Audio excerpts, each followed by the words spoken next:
welcome back to Preserving Our Past, Informing Our Future.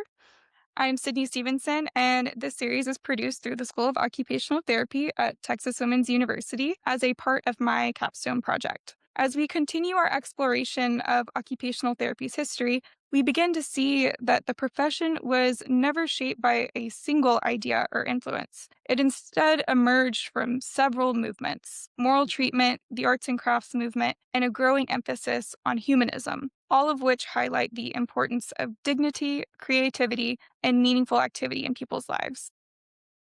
But alongside those ideas, occupational therapy was also navigating its place within a rapidly evolving medical system. This tension raises important questions that still resonate today. What makes something therapeutic? Is it the activity itself, or is it the way it connects a person to meaning and purpose? All right, Dr. Reed, let's get started. So, for my first question, how did broader movements, moral treatment, the arts and crafts movement, and the push for humanism influence early practice?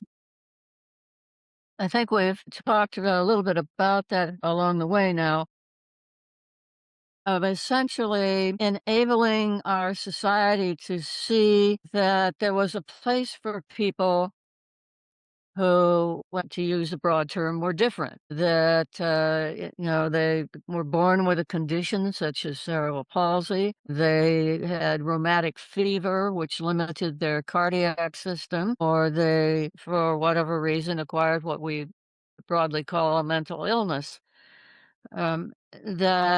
That didn't make them useless or worthless, or said somehow or other return to some sort of animal characteristic. Conditions only represented a surface issue. They could still be contributing members of society. And of course, along the way, a lot of technology and medical advances have changed the kinds of people that we work with. For example, as you know, the number one diagnosis that we work with now is stroke. Back then, a person who had a stroke was probably going to die. Or again, a family might keep them at home until they died. But what we know as rehabilitation of stroke simply did not exist. That was pretty much a fatal condition. Of course, we treated a lot of TB then. We hardly, well, I shouldn't say we don't have anybody with TB, we do, but that's a secondary diagnosis instead of its the primary diagnosis. So the people that would have different conditions, but the fundamental ideas which the founders got from moral treatment, that mental illness did not require you to be sent to the countryside, um, and the arts and crafts very much pushed that you concentrated on what the person was able to do. Now, in the arts and crafts tradition, it was what you could do in the arts and crafts world. We've expanded that to simply what can you do? Hmm. Uh, um, the humanism that all people should be viewed as human. You were not less human because you happen to have an identifiable condition, now called a diagnosis. So those three, and really, there were some other movements coming along uh, th- that also contributed to the Emmanuel movement. Again, that because you had some sort of condition that society recognized, it did not mean you no longer had a soul. So, early on, people with conditions were often not allowed to go to church or synagogue, or they were not viewed as meeting the criteria of being able to be worthy of that religion. When it said it was really quite common for people with disabilities or mental illness to be denied being able to go to church. And that's another part of the movement that came out of that same period of time, that you shouldn't be denied, although there are certainly examples. And I know of an example into the 1960s of people not being allowed to go to church because they were disabled. The rest of the people who attended that church, again, did not want to see this disabled person, okay?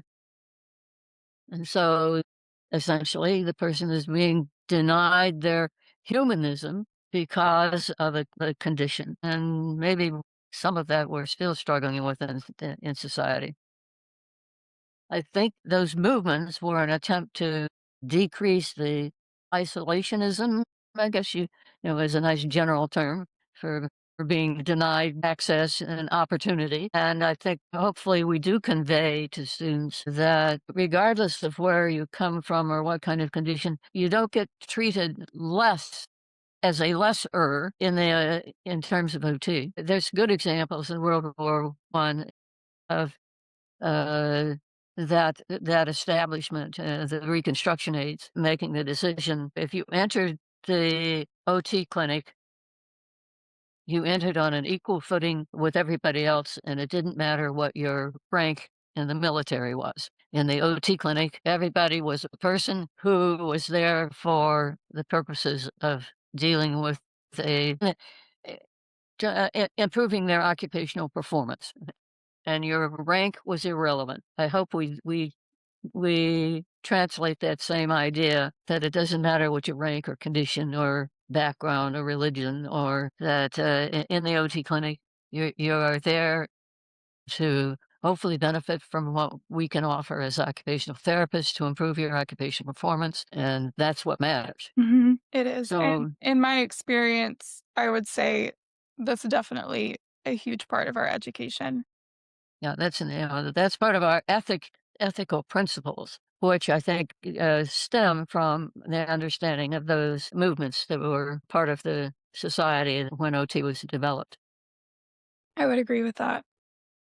All right, so Dr. Reed, the literature highlights a tension between OT's humanistic roots and its alignment with the medical model, especially during World War One.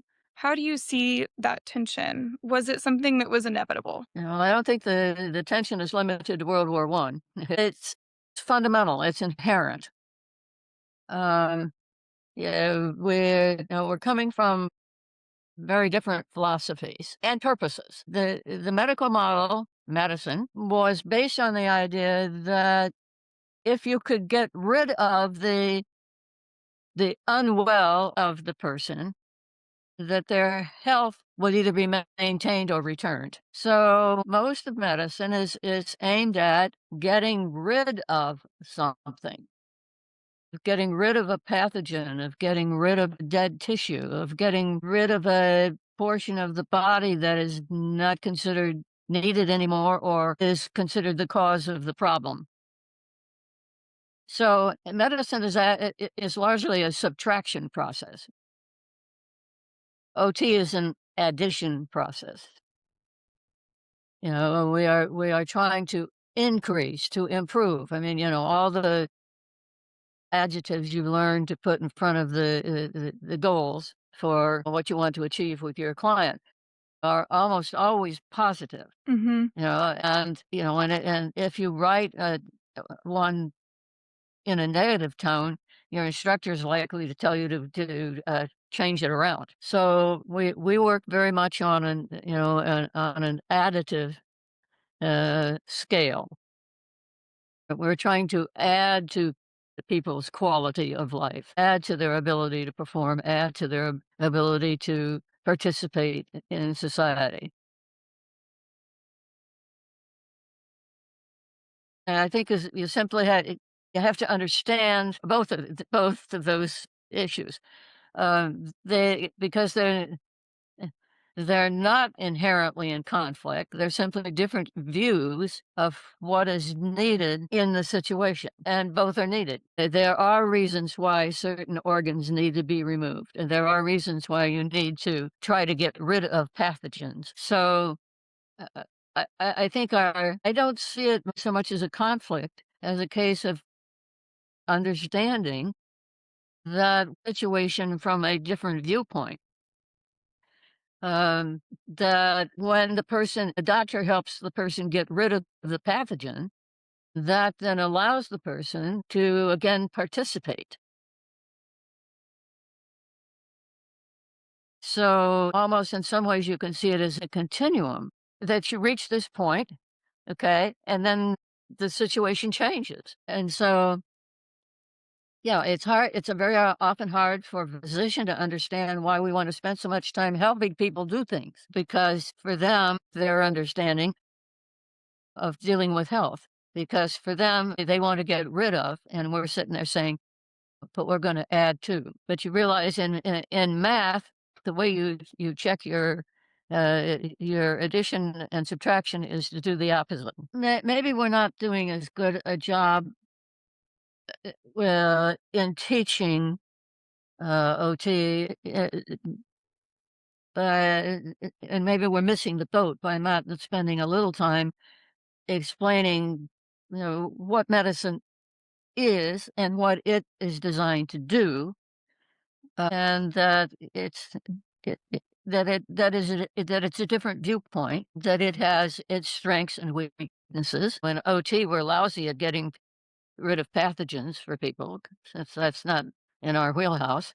No. And understanding then that from physician standpoint, that need to fill in behind the subtraction is what we do. That's our contribution to enabling people to continue to live their lives. Whereas for physicians, once they've gotten rid of that pathogen or remove that organ or whatever, they see their mission as having been accomplished. Mhm. Okay. Because it has. That's what they do, and you don't want a mechanic doing surgery on your brain, and many doctors couldn't figure out how to deal with the carburetor in their car. It's more a case of understanding, what is it that we do well, and how does that contribute to people being able to live their lives, and there's a lot of things that contribute to living. So if there's a tension, I think it's manufactured, and I think it's manufactured from lack of understanding. And yeah, physicians can being annoying. They probably think we're annoying, particularly when we pester them for filling out a form. So understanding goes a long ways, and understanding that, yeah, well, yes, we believe strongly in our beliefs of helping people add to the quality of their life. Physicians also feel strongly that sometimes you need to subtract. Yes, I can definitely see that. So, moving on to a little bit more about our treatments, you have argued that no single treatment is inherently therapeutic. It's the approach that combines the person and occupation. Can you expand a little bit on that idea? One of the prior presidents of our association, Henrietta McNary, really began to articulate what was therapeutic and what was not therapeutic. And it's therapeutic if it enables the person to do something better or is overall part of an additive process.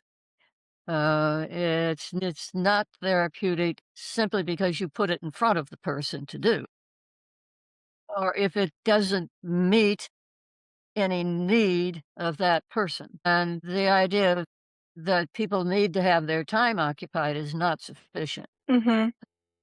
Then maybe they don't need to have you help them to deal with their time. So that why we began to separate recreational activities away from OT, because initially they were very much combined, is that recreation,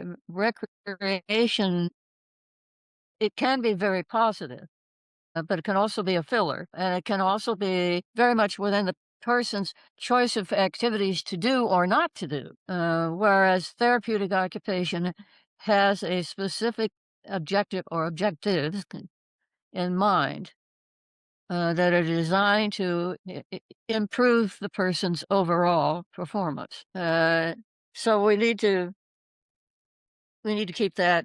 in mind. Our approaches, though, because we have sort of 3 pillars of occupation, person, and environment, that means that there are several combinations. You can work on one of those at a time. You can work on any 2 of those at a time, and for some clients, you need to be working on all 3, and even more to the point, if you're working with a client over a period of his or her return to performance, you may change the approach. In fact, you need to change the approach. So if you're dealing with somebody, to take the stroke, for example, initially that person's ability to perform is going to be very limited. The person may be back to what we were talking about. Can the person even sit up in bed with support?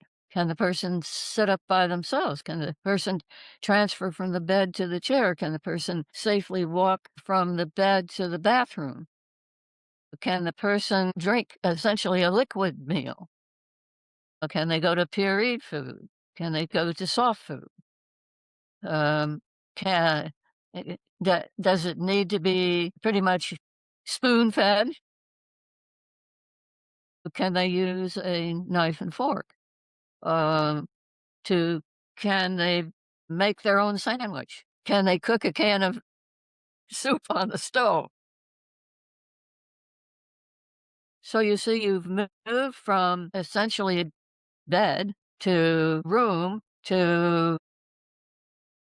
being the bedroom, to the bathroom, to being able to move to a dining area, to being able to move to the kitchen, okay? So just in that process, you've changed your use of occupation from very limited occupation and very limited environment, okay? And the person's ability to function is very limited. Okay, to expanding the environment, expanding the nature of the occupation, and expanding the person's ability to perform.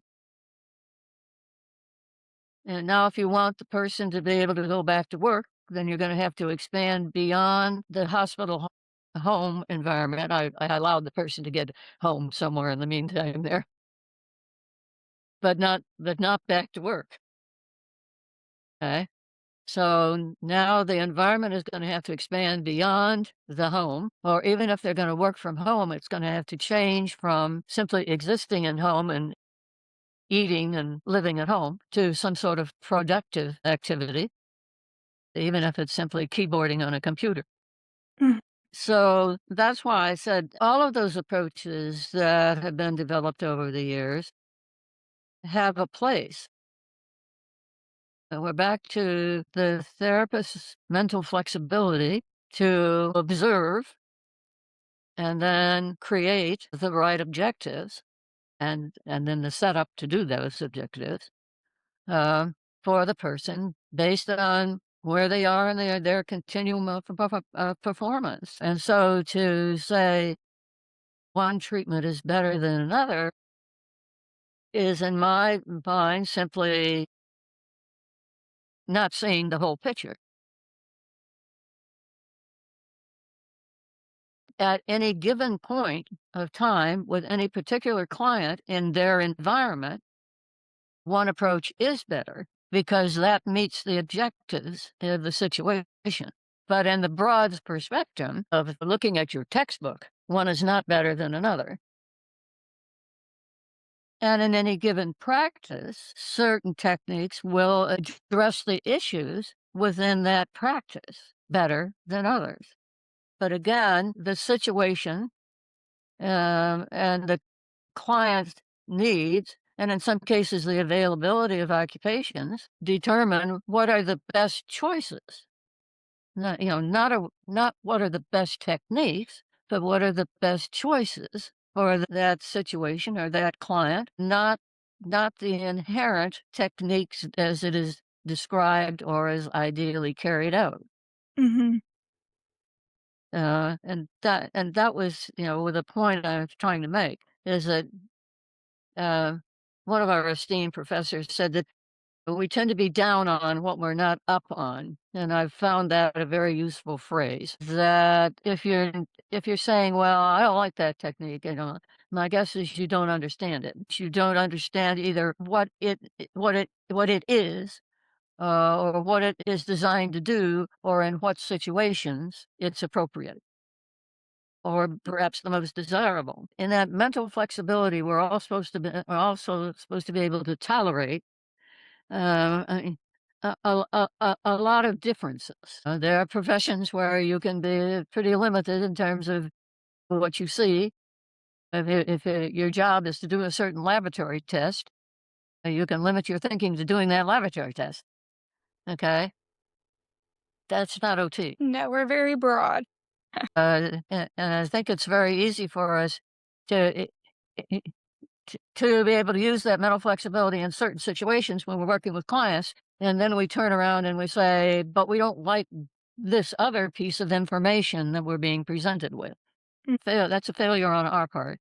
And again, it may be very useful in certain aspects of our society, that where that's built in.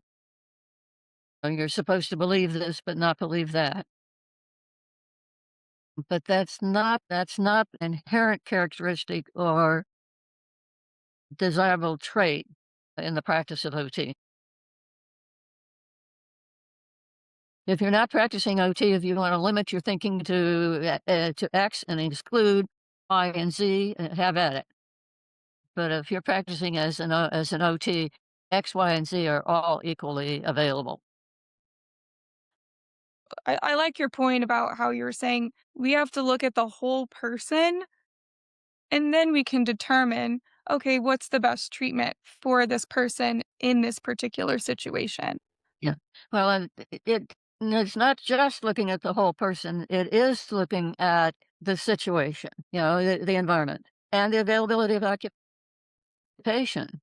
I mean, making buggy whips is a very good occupation. It's just not very practical in our society today. Now, in some areas where now, if you're involved, for instance, in recreating Western scenes, okay, in which horses are going to be hooked up to wagons or other vehicles, you may need a horsewhip. Mhm. Okay, so even there, as you can see, on one hand, you can say, in typical society today, who needs a buggy whip or horsewhip? Okay, mostly not, but we're still making Western type theme movies. We still have Western themed parks, and we still have Western themed museums, all of which may make a new or refurbished buggy whip a very useful piece of equipment. Uh, so it's very easy to limit our thinking, but that's not the way OT was designed. And I think if part of the reason you have to go to OT school, it to it is to learn to expand. Yeah, technically you do know how to do that, uh, but to do it consciously, uh, in a way that is designed to help others improve their performance. It requires a certain amount of due diligence and study. We don't learn things in OT school that don't exist out there, but we do learn to better perform certain aspects. Most OTs admit that they learned how to observe better. You can see, you can listen, and when I say observe, although we tend to think of vision, I just automatically include hearing and feeling, and that we use the word observe to assess the environment critically. Yes. So a large part of OT education, as I said, can really be summarized into learn to observe more critically so as to increase the amount of factual information you gather, and then learn to use that information to enable people to improve their performance. Yeah, they used to our early brochures used to talk about creativity, and I think that what we now understand about brain function really turns out to be that mental flexibility. That people that we talk about being creative tend to have mental flexibility. So when you think of an artist that has who made a significant difference in the art world, what was it that they were doing? They were using their mental flexibility to look at things in a particular way that created some sort of a lasting artwork that we admire or at least admit added to our artistic collection. That's a really interesting take. I haven't heard that before, but I really like that. Yeah, and many of our early OTs were originally art majors. Yes. Yeah. Physical education makes a great background for PT. Major in art and even art history can be a very useful background from an OT standpoint. I could see that. Dr. Reed, is there anything else that you would like to add for today? I think that's really the essence of what makes something therapeutic. Is that understanding of making the situation, the occupation, and the person better able to work together. We talk about participation in society. One must be able to participate with oneself as well. Mhm. As I said, I found out the hard way. Participation, perhaps we need to expand our understanding of participation, that it invades the person, the occupation, and the environment. And that if it improves our participation, it is therapeutic. If it simply establishes it, that it exists, that's nice, but that's not necessarily therapeutic. Well, thank you, Dr. Reed. This has been incredibly informative, and I really like some of the perspectives that you brought today. I think this was my first time hearing some of those, and it was fascinating. But what really stands out to me from this whole conversation is that the tension between humanism and the medical model isn't something that occupational therapy has just moved past. It's something that the profession has to continue to navigate.